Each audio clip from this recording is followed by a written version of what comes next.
आज से उत्तर प्रदेश में लोन मेले की भी शुरुआत हो गई है, जो 20 मई तक चलेगा। छोटे उद्यमियों को उद्यम शुरू करने के लिए सरकार लोन मेले का आयोजन करवा रही है। लोन के लिए ऑनलाइन एप्लीकेशन दिया जाएगा। मेले के जरिए 36,000 उद्यमियों को 1,600 से 2,000 करोड़ रुपए तक का लोन मिल सकेगा। सरकार का लक्ष्य यूपी को एमएसएमई हब बनाना है। इसके लिए सरकार ने उद्यमियों को लुभाना शुरू कर दिया है। सरकार ने पर्यावरण नियमों को छोड़कर बाकी नियमों का सरलीकरण कर दिया है, यानी कि बहुत आसान कर दिया है। सिंगल विंडो सिस्टम के जरिए हर हाथ को रोजगार देने के अभियान में सरकार जुटी हुई है। इसके लिए यूपी में 1 डिस्ट्रिक्ट 1 प्रोडक्ट योजना लाई गई है, जो पहले से चल रही है। हालांकि सरकार ने 3 साल में 90 लाख रोजगार देने की योजना बनाई है।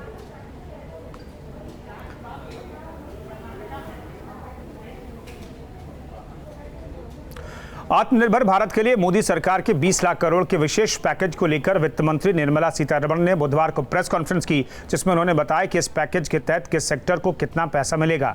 इस पर कांग्रेस प्रदेश अध्यक्ष अजय कुमार लल्लू का कहना है कि इस वक्त मध्य, लघु और कुटीर उद्योग खत्म होने के कगार पर हैं और सरकार को लोन देने के बजाय राहत देना चाहिए था, लेकिन सरकार ने छलावा किया है। आज सरकार को उनको राहत देने की जरूरत थी, लोन की जरूरत नहीं थी। अगर सरकार लोन ही देगी तो फिर बाद में तो उस व्यापारी को पैसा देना ही पड़ेगा। सरकार को चाहिए था उनके साथ खड़े होकर उनकी मदद करने की, लेकिन सरकार ने पुनः एक बार छोटे, सूक्ष्म, कुटीर और लघु उद्योग के लोगों के साथ छलावा और दिखावा करने का काम किया है। रतीश त्रिवेदी हमारे सहयोगी इस खबर पर बातचीत करने के लिए जुड़ रहे हैं। लोन मेला का आयोजन किया जा रहा है, जहां पर कहा यह जा रहा है कि 2 लाख लोगों को सीधे रोजगार से जोड़ा जाएगा इस लोन मेले के जरिए। रतीश, कांग्रेस आरोप लगा रही, कांग्रेस के आरोपों पर बाद में बात करेंगे, लेकिन कल वित्त मंत्री ने ऐलान किया, लोन के खास पैकेज का ऐलान किया, जिसके तहत एमएसएमई बिना किसी गारंटी के लोन हासिल कर सकते हैं। लेकिन आरबीआई ने चूंकि नोटिफिकेशन नहीं जारी किया है, तो कैसे ये लोन मेला हो रहा है? कैसे बिना गारंटी के एमएसएमई सेक्टर से जुड़े लोगों को लोन दिया जा सकता है?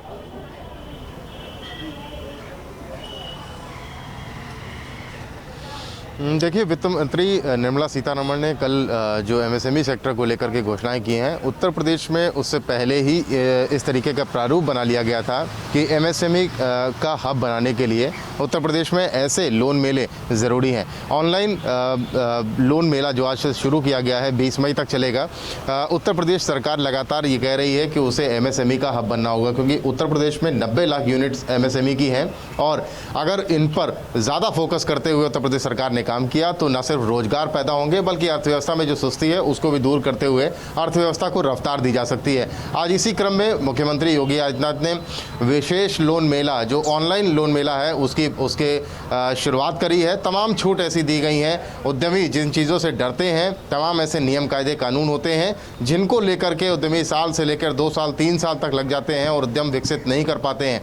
ऐसे नियमों को न सिर्फ स्क्रीन किया गया है, बल्कि उनको एलिमिनेट कर दिया गया है। पर्यावरण की छूट को छोड़ते हुए तमाम ऐसे नियम में ढिलाई दी गई है, ताकि उद्यमी, जो छोटे उद्यमी हैं, वो अपने उद्यम को विकसित कर सकें और रोजगार सृजन के मौके बना सकें। उत्तर प्रदेश सरकार एमएसएमई का हब बनाने की प्रतिबद्धता लगातार जारी कर रही है और शायद इसीलिए आज से ये विशेष लोन मेले शुरू किए गए। इससे पहले उत्तर प्रदेश के मुख्यमंत्री ने स्टेट लेवल बैंकर्स कमेटी के साथ बैठक करी थी और बैठक के आयोजन में साफ तौर पर कहा था कि एमएसएमई सेक्टर उनकी प्राथमिकता में है और इसके लिए बैंक्स को अपने दरवाजे खोलने होंगे ऐसे उद्यमियों के लिए जो इस संकट काल में, इस लॉकडाउन में, इस कोरोना काल में उद्यम विकसित करना चाहते हैं और जिनके मंशा साफ है रोजगार सृजन में, वो उत्तर प्रदेश सरकार के साथ खड़े हुए हैं। ऐसे में आज से ये लोन मेला शुरू किया गया है। बहुत ज़्यादा उम्मीद है। खुद वित्त मंत्री, कल सुरेश खन्ना से हमारी बात हुई थी, उत्तर प्रदेश के वित्त मंत्री हैं, उन्होंने साफ तौर पे कहा है कि जो केंद्रीय वित्त मंत्री निर्मला सीतारमण की एमएसएमई को लेकर के खास तौर से जो योजनाएं हैं, उसका सबसे ज़्यादा लाभ उत्तर प्रदेश को मिलने जा रहा है, क्योंकि यही मांग लगातार उत्तर प्रदेश केंद्र से कर रहा था और मुख्यमंत्री ने वीडियो कॉन्फ्रेंसिंग में प्रधानमंत्री के साथ इस ओर ध्यान देने की बात कही थी। जी रतीश, कांग्रेस कह रही है कि लोन अगर आप दे रहे तो लोन तो चुकाना पड़ेगा। इस वक्त चूंकि ये इंडस्ट्री जो है, खास तौर पर एमएसएमई सेक्टर से जुड़े जो लोग हैं, वो बहुत दबाव में हैं। ऐसे में सीधे राहत पैकेज देना चाहिए था। लोन के जरिए जो मदद दी जा रही है वो सही नहीं है। क्या वाकई एमएसएमई सेक्टर के लोग भी यही चाहते हैं या फिर लोन मिलना ही काफ़ी है उनके लिए?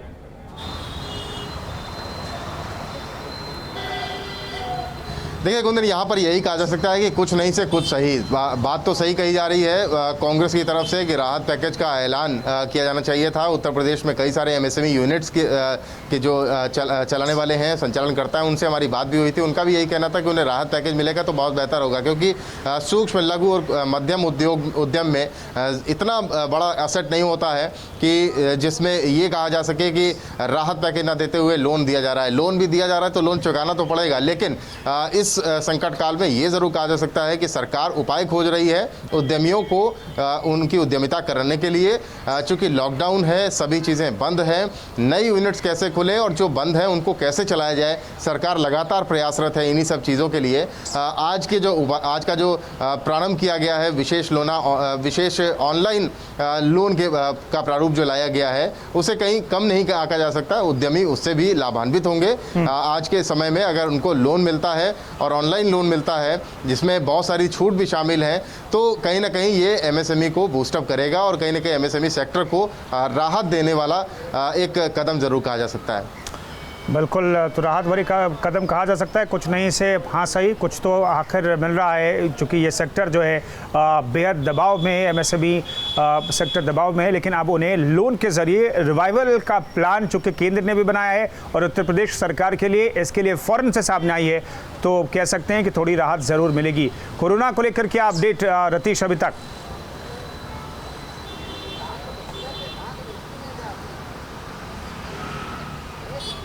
हाँ बिल्कुल, देखिए उत्तर प्रदेश में 3700 से ज़्यादा मामले अगर देखा जाए तो हो चुके हैं, लेकिन सबसे बड़ी बात उत्तर प्रदेश में देखने को मिल रही है, जो ना महाराष्ट्र में है, ना गुजरात में है, ना अन्य राज्यों में देखने को मिल रही है कि 1900 के आसपास जो लोग हैं वो डिस्चार्ज हो चुके हैं। यानी 50% से ज़्यादा का discharge rate Uttar Pradesh show कर रहा है। यकीनन ही उत्तर प्रदेश सरकार के द्वारा जो काम किए गए हैं वो कहीं ना कहीं इन आंकड़ों में दिखते हैं और शायद इसीलिए उत्तर प्रदेश सरकार और ज़्यादा इंतजाम कर रही है। लेकिन आगरा की जो परेशानी है वो अभी भी बनी हुई है। आगरा में सीएमओ को हटाया गया, पहले एडी हेल्थ को हटाया गया, कल एसएन मेडिकल कॉलेज के प्राचार्य को हटा दिया गया है और तमाम ऐसे कदम उठाए जा रहे हैं जिससे आगरा में जो मामले बढ़ रहे हैं उनमें लगाम लगाई जा सके।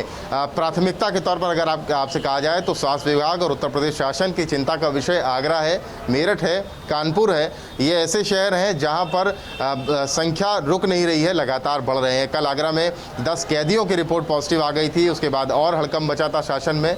तो सरकार लगातार न सिर्फ स्क्रीनिंग कर रही है बल्कि ऐसे जिलों पर सख्त स्क्रीनिंग करते हुए अपने अधिकारियों को भेज रही है और उनसे भेज करके उनसे रिपोर्ट तलब कर रही है। एक और कदम सरकार ने उठाया है, जो नोडल अधिकारी 75 जिलों में भेजे गए थे, जो आईएएस अधिकारी भेजे गए थे, उनको 5 दिन में आकर के अपनी रिपोर्ट देनी थी। फिलहाल उनके लिए आदेश जारी किया गया है कि अब वो अभी जो प्रभारी जिला है वहीं पर रहेंगे और वहीं से रिपोर्ट करेंगे। यानी सरकार जान रही है कि संकट बड़ा है। उन लोगों को जो प्रभारी नियुक्त किए गए थे आईएएस, उनको वापस आना था, लेकिन उनको अभी उनके जिले में ही रुकने के लिए आदेश कर दिए गए हैं। सरकार ये समझ रही है कि बड़ा संकट है, इसलिए तरीके से इससे निपटना होगा और कहीं कोई कोताही रह गई तो संक्रमण बहुत तेजी से बढ़ता है और इफेक्ट करेगा लोगों को। जी बिल्कुल, तो 37 से ज़्यादा मामले कोरोना के उत्तर प्रदेश में है, लेकिन अच्छी बात यह है कि डिस्चार्ज रेट जिसका जिक्र हमारे सहयोगी रतीश त्रिवेदी कर रहे हैं, 1900 से ज़्यादा लोग ठीक हो करके अपने घर भी जा चुके हैं। आबादी के लिहाज से देखिए तो देश में नंबर 1 है उत्तर प्रदेश, लेकिन कोरोना के मामले में देखिए तो 7वें-8वें पायदान पर उत्तर प्रदेश आता है। शुक्रिया रतीश त्रिवेदी इस खबर पर जानकारी देने के लिए, तमाम खबरों पर बातचीत करने के लिए।